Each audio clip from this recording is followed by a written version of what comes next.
বাসর রাতে স্বামীকে দুধের সাথে ঘুমের বড়ি খাইয়ে টাকা পয়সা সোনা গয়না সবকিছু নিয়ে উধাও হলেন নববধূ। এই শোকে পাগল প্রায় স্বামী। বিস্তারিত আমরা তাদের কাছ থেকে জানার চেষ্টা করব। আসলে এই যে আপনি পাগলামি করছেন মূলত কারণটা কি? আরে ভাই বাসর করে আমার বউ পালা চলে গেছে ভাই, আমার আর ভালো লাগতেছে না। এত সুন্দর মেয়ে রে ভাই, পৃথিবীতে ভাই এত সুন্দর মেয়ে দেখিনি। চাঁদের দিকে তাহলে চাঁদ ফেল হয়ে যাবি, চাঁদের আলোর সে জিলজিল করে রে ভাই।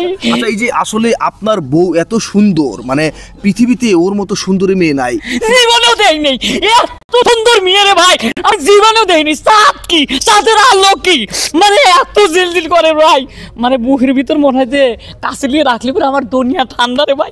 এরা খালি আমার গায়ে পর আমার বউ আনি দিচ্ছে না, কিসের জন্য গেল রে? আমার টিয়া বসে কি অভাব আছে, তো সব কিছু দেবো। আচ্ছা আপনি একটু শান্ত হন, আমি একটু প্রশ্ন করি আপনাকে। বিষয় যেটি হচ্ছে, আপনার চাঁদের মতো সুন্দরী বউ মূলত আপনার মতো লোক পেলো কিভাবে? ভাই রে এ কথা আর কোয়েন না ভাই, সব হিস্ট্রি এখন আপনি খুলে করছি। জি বলো। আমি এই যে গাড়ি নিয়ে এই মোটরসাইকেল নিয়ে আসতেছি, আমি দেখি বাস স্ট্যান্ডে ভাই এত সুন্দর বড় লাল শাড়ি পরে দাঁড়া রয়েছে। আমি আবার একটু কাছে গেলাম, মেয়েটা দেখি কাঁদতেছে, চোখের মানে চোখ দিয়ে পানি ঝরঝর করে পড়তেছে। দেখি আমার খুব মায়া লেগে গেল। তাই আমি বললাম যে আপনি কাঁদেন কিসের জন্যে? কয় না।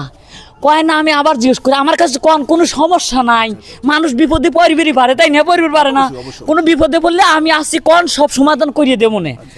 এখন কইতেছে কিছু আমাকে জড়া দিলে হাও মাও করে কাঁদতে উঠলো, আপনাকে জড়িয়ে ধরে কেঁদে উঠেছে, হাও মাও করে কাঁদতে উঠলো।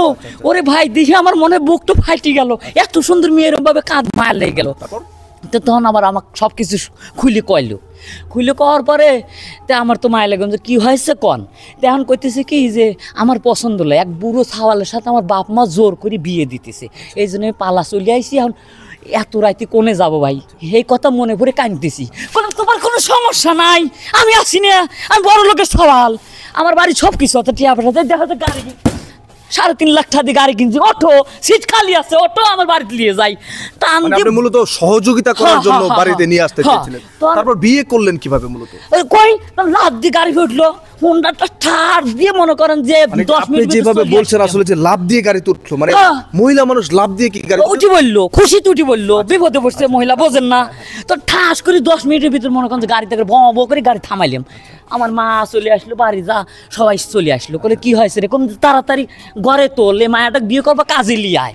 তো কাজী মাঝি ডাহিলিয়ে আসলো, কইলাম দেখ এত বছর বয়সে কেউ আমাকে পছন্দ করে না, আমি প্রেমও করবি পারি না, আমার সাথে কেউ বিয়ে দেন। দেখ ওর পরে আল্লাহ দিছে, উপর আল্লাহ আইছে না ভাই, আইছে নাকি হতে পারে। তখন কি করলো, কাজী মাঝি ডাহিলে বিয়ে পড়াইয়া দিল। ও বাবা বাসর করে দিয়ে আমাকে সেই সেবা দুধ সুন্দর করিয়ে মানে জাল টাল দিলে, এসে দুধের উপর দিয়ে সর পড়তেছে, সর আমাকে দিল, ঢক ঢক করে খাইলাম, স্বাদও লাগলো। আমি কিছুক্ষণ পর আর মনে নাই, গোট করে চাতন পা দেখি আমার বউ নাই। মা ঘরে কই মা আমার বউ গেল কেন? এত সুন্দর বউ কি কোথায় গেল? বাথরুমে যাই, ওখানে যাই, কোনো জায়গায় বউ খুঁজতে পাইনি। আমি তো চিল্লি শুরু করে দিলাম রে ভাই, এত সুন্দর বউ আমার। এখন এই আচ্ছা এই উত্তেজিত না, এই জন্যই কি মূলত পাগলামি করছেন আপনি? পাগলামি কিসের রে ভাই? আপনি দেখলে আপনার মাথা কাজ কি লাগে যাবি, আমার বউটা পাইতেছি না কেন? তুই চলে গেলে কিসের জন্য? মা কয় যে গহনা গাটি লিখে গেছে। আরে গহনা গাটি সাইকেল করে, গহনা গাটি মোট সব তো উঠি, সব তো উড়ি, চলে গেলে কিসের জন্য? আমি তখন ভাই কি করবো?